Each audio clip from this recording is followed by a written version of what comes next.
4, 3, 2. Light, camera, action. Good morning, good afternoon, good evening, wherever you're viewing from. I'm Laura Thompson with TAN TV, the African American Network, where we have a local feel with a global reach, and you're tuned into the coffee break. And I was just sitting here minding my own business, and I think I drank up all the coffee though, but a friend of mine walked in, Frederick BeeBee, and asked me if he could join me for some coffee, and I said, you can join me for the coffee break, but I think I'm out of coffee. But so he agreed anyway. So how you doing? I'm doing good. You know, maybe I had enough coffee today as it is. But I definitely appreciate you offering to supply some coffee. I'm doing fairly good today, you know. That's good. Well, so before we get started with the interview, so can you tell me like who you are, what you do, why you do it, and all of those good things? Yes, my name is Frederick BeeBee. I am a member of Omega Psi Phi Fraternity Incorporated. I am the president of the Psi Alpha Scholarship Foundation.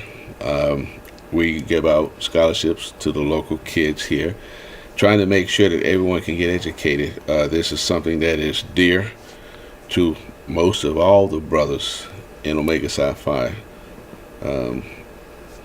and work in the community. So that's basically. Okay. So other than with the scholarship fund, you're an Omega man. Yes, ma'am. Omega man first, and then you're the president of the Psi Alpha Scholarship Foundation.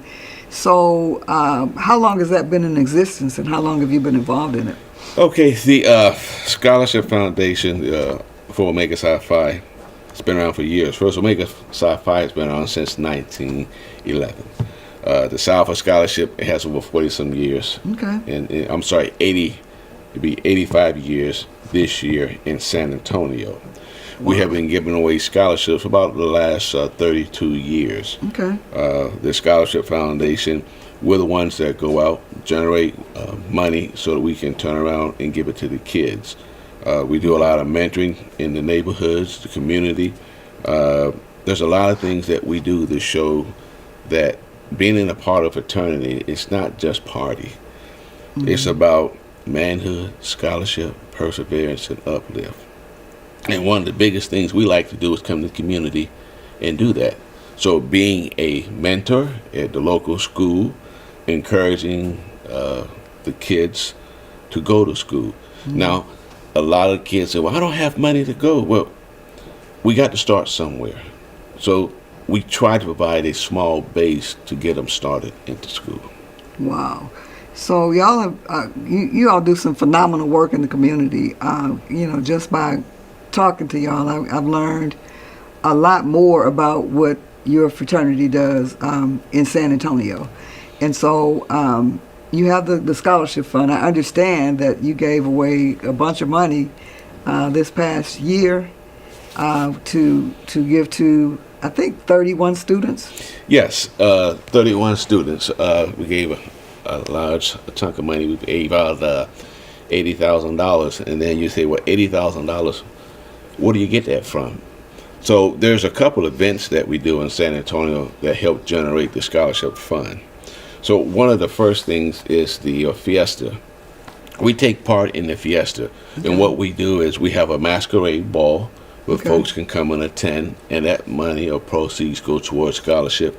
And then we have one of the big events during Fiesta, which is a 2-day, which is the Flamboyant and the Battle of the Flower. Okay. There we sell chairs. We have approximately 800 chairs. Wow. That we sell. Those proceeds go for the scholarship. And then one of the big grand events that we have, which is coming up very shortly, which is going to be on the 23rd of August, is the White Martini Party.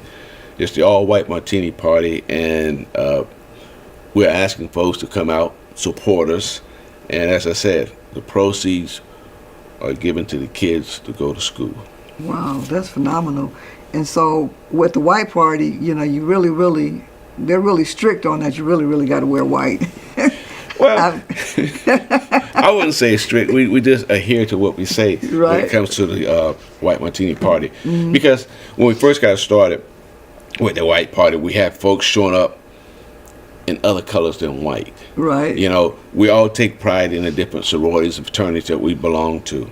But for this event, we're asking all white, and that means coming in with 96%, we'll say, all white. Now, we do have some folks that will show up and they won't have on white. So what we have is we have a T-shirt that we have that says the White Martini Party, and it has a little color on it. But if they buy that and put it over their outfit, we will let them in. That's the only colors that can come in is on that T-shirt.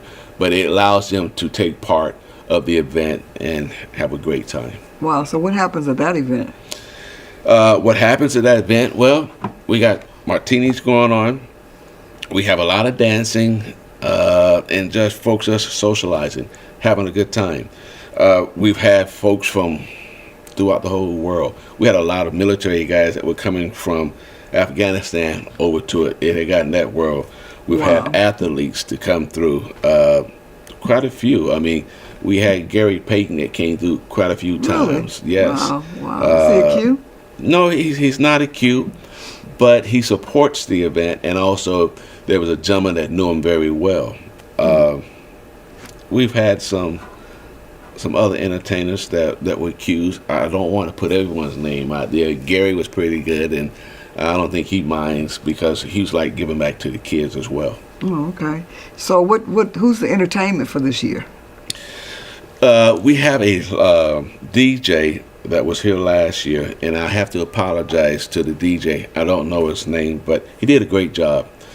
We're looking at hopefully stepping it up with a big name DJ next year, but we have a DJ, so we got two rooms. We got a DJ in an old school room. Okay. As I continue to be Omega Man,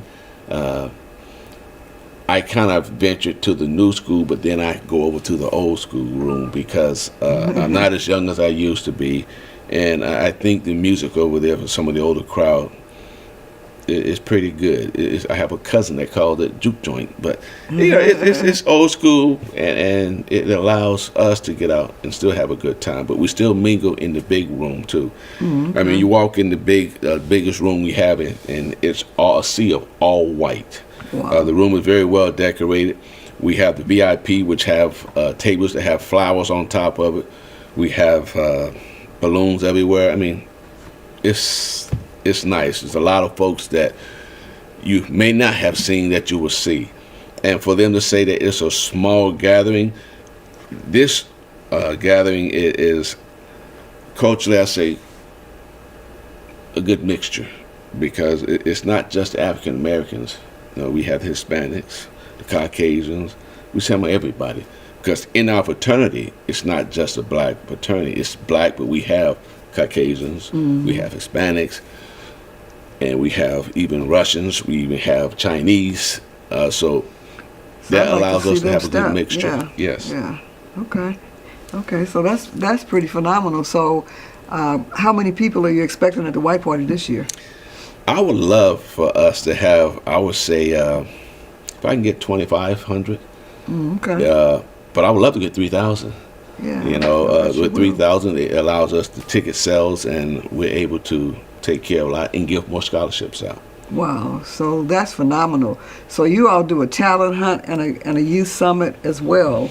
Yes, we have a talent hunt where we ask high school students, those that have talent, whether singing, playing an instrument, to come in, audition, and if they win that, then they go to the district meeting where they get an opportunity to compete for even more money. Here they have a small scholarship. When you get to district, I think it's $5,000 and beyond, and that allows the student to display their talent. After that, we have a scholarship luncheon where we honor all the students that were awarded the scholarships. Throughout that, we also have a golf tournament that we have that I did not mention. And that golf tournament also helps to raise money that goes towards scholarships. I mean, we're trying to hit everything. Busy out there in the community. Yes, we are definitely busy in the community, trying to show everybody what we can do and how fun it is. Wow. So the program that I'm most proud of that you all do is you train up young men. So tell us a little bit about that. All right. So the mentoring and the leadership. You got also the leadership. So we have it. So that the kids come over to a facility where we mentor them, show them how to tie ties, how to sit down at the table, how to eat, show them how to utilize silverware.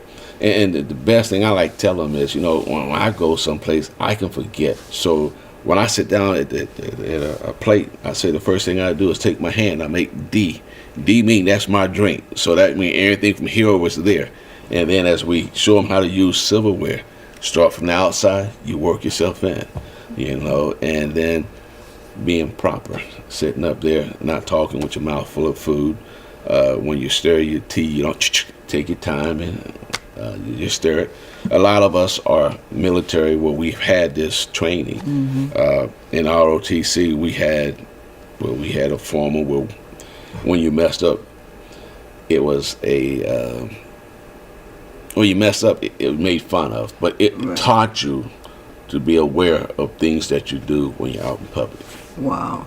And so one last thing before we go, you all offer free haircuts for young men and some young ladies too for back to school. Tell us a little bit about that. Yes, so back to school cut that we have, and it's normally on the east side at the Barber College over there.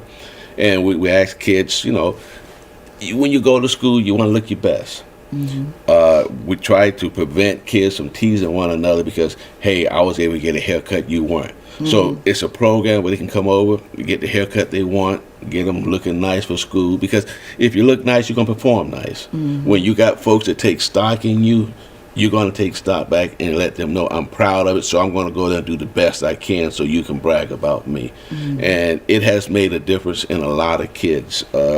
We don't care what your race is. You need a haircut, come over there, you wait in line to get the cut and tell them what you want. Wow. So do you happen to have that date? I don't have the date yet. Okay. But it's zero cost when you come over to get a haircut. We take care of it. All right. So be on the lookout for that because that's very important.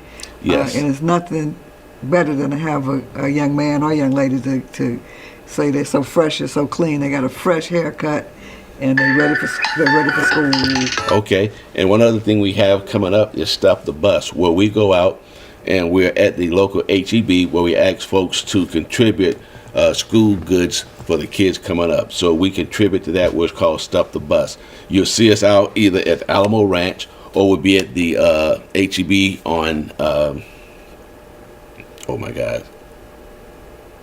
of 7-8, I think it is. Oh, okay. Wow. So they take a holistic approach to serving the community.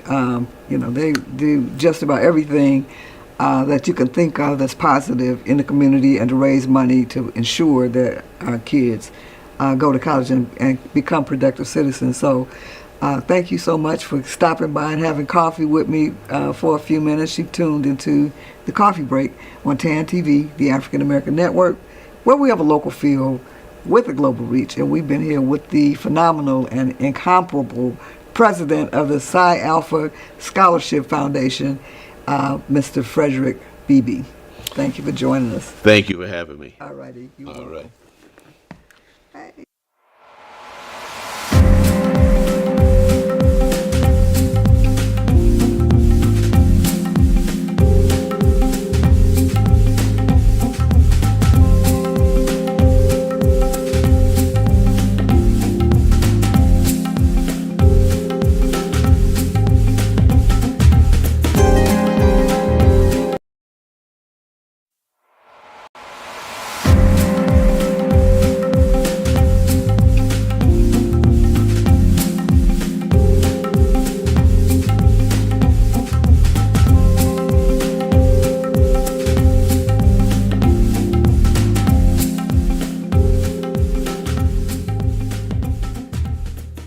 Lights, camera, action.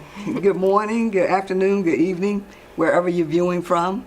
I'm Laura Thompson with TAN TV, the African American Network, where we have a local feel with the global reach, and you're tuned into the Coffee Break. I was just sitting here minding my own business, and up walks a friend of mine, Joy Bell. And then she brought her wonderful, phenomenal, incomparable daughter, Chloe. And Chloe is a commentator. She's an anchor at school. She's a 6th grader.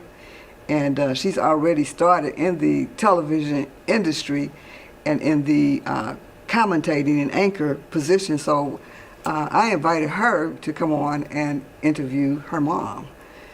So Chloe, how you doing? I'm doing great. That is good. Tell us a little bit about who you are, what you do, why you do it, where you're from, all that good stuff. So I'm going to 6th grade, hitting middle school. I'm very scared, but also excited. I initially started doing the news crew at my school because I thought of it and I was like, oh, this would be fun. And I had my friends there supporting me. And I was very much doing like either behind the scenes or on screen. It really depended on the day. And I really liked doing it. And I was like, I really want to continue doing this for my future because this is just so much fun. And I was known from out the school and I was very comfortable. And I thought, because I was very scared to do my first day, and I thought about it, I was like, it's just us. I have nothing to worry about. There you go. So that's why I continued. Absolutely. So she's going to be doing the interview for her mom. Her mom has a upcoming book, and they're going to start talking about it and tell you a little bit about what to expect. It's an awesome name of the book, and we're just excited to have Chloe come on, and because she knows more about her mom than me. So take it away. First of all, I know everyone's wondering, what made you write this book? What made me write the book? That's an excellent first question, Chloe. So the name of the book is Dear Corporate, I Quit. And the reason why I wrote the book was because I was fed up. I was fed up with working long hours, missing holidays, you know. It was a lot of things that was pulling me away from being at home and spending time with my family. And, you know, the many meetings that I would be on, right? Mm-hmm. I would sit there and think that it has to be more than just this, right? I have so much more to offer, you know, and when your brother and sister and you look at me, because I have 4, but when you look at me, what will you see? How will you remember your mother, right? And so I wanted to continue to build that legacy for you all.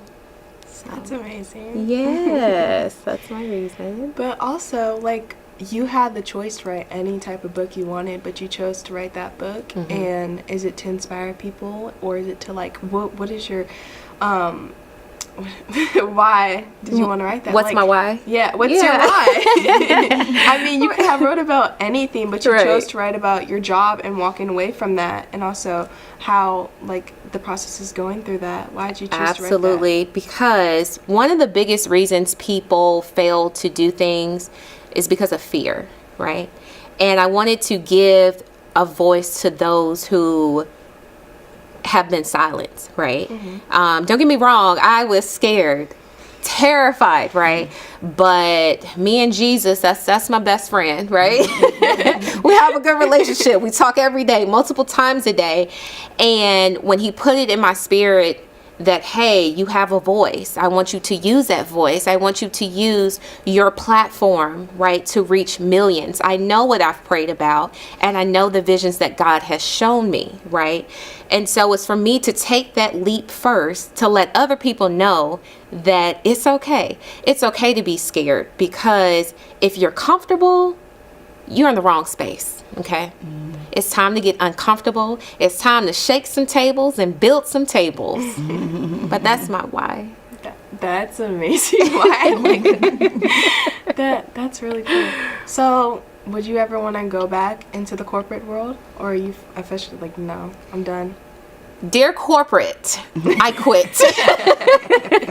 I think that is an answer I will firmly stick to. But like I said, God has placed on my heart for those who are navigating that corporate space that I do have tips and tricks that I offer within the book to help those navigate, those coming into corporate, right? You know, generation that's in college now, you know, give you tips and tricks for how to navigate those corporate politics, those happy hour rules. And then I offer coaching to those who are mid-career and they might get stuck, right, in corporate and climbing that good old ladder, right? I teach them how to advocate for themselves and how to seek sponsorship.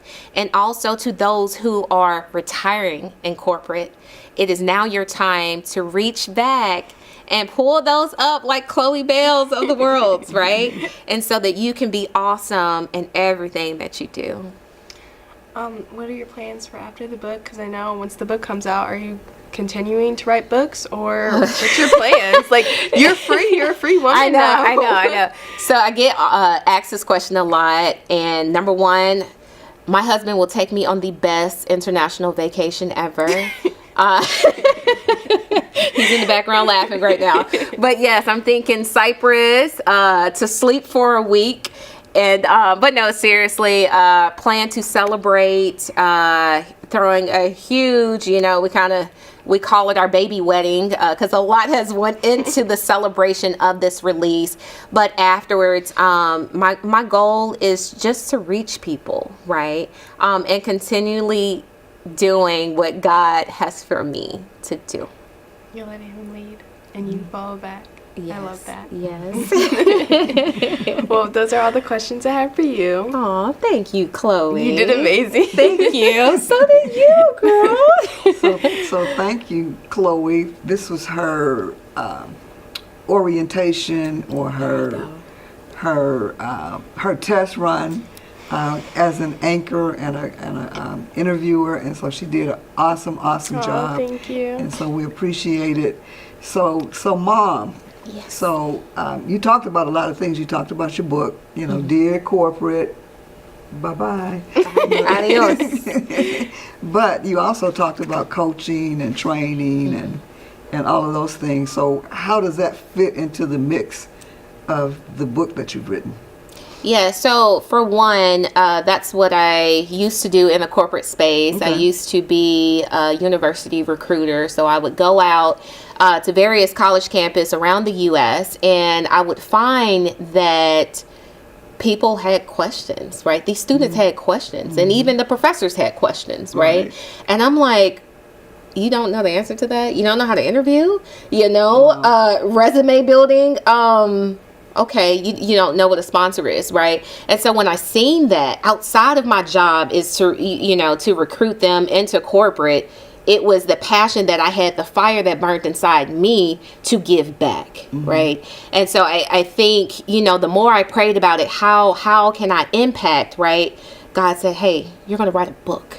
You're going to put these things in the book, right? And I put those in there, and also offer a comedic tone to it, right? And to get to them on their level so that they'll understand. So that's how I tied it in. I didn't know your mom had a sense of humor, right? So Yes. so we're sitting together at an event, right? And so she came in poised and sit down, and she didn't really say anything, and I kind of broke the ice a little bit, but she still was a little reserved. And then we were seeing these models on the runway, and it was a really boring fashion show. And so that's how we connected. And so we laughed the whole time after that. Yes, music. Remember? Right. Music. We connected on Yeah. music. Oh, was that Notorious Big? Or I think it was. Or Nas. One of the two. Yeah, But we so, did. So when we heard the music, we said, that's what we need. Right. That music, because that walking is kind of, they're not ripping the runway at all. So maybe I misunderstood. So I thought you were writing the book, and then you were going to go back into training and all that. That was then, and this is now. Yes, this is now. This is now. So whatever God has for me beyond this, I also started a company, ETC Lifestyles, which aids in the transition of high school students from being in high school to what they want to do next in life. Okay, whether that be college, trade school, military, or entrepreneurship, right? Awesome. Because that's what we need, right? It's no one shoe fits all when it comes to next steps. Absolutely. And we've got a really get we have to do it ourselves You're right. because Right. nobody's going to do it for us. But it looks like there's all zeros on the clock. And so no. you've been tuned into TAN TV, the African American Network, where we have a local feel with the global reach. But before we go, just tell us one more time about your book and what's to come. Yes, so the book title is Dear Corporate, I Quit. We should be releasing on the 26th of July, and I'm very excited. Right, and I'm excited too because I like that title. There you go. Yeah. Dear Corporate, bye-bye. Adios. Although I did it sooner with many corporations. I was like, man, they said you have 90-day probation. I said, well, you do too. So thank you for stopping by. And Chloe, thank you for that excellent interview. Thank you and for this excellent questions. opportunity. You're welcome. Ciao.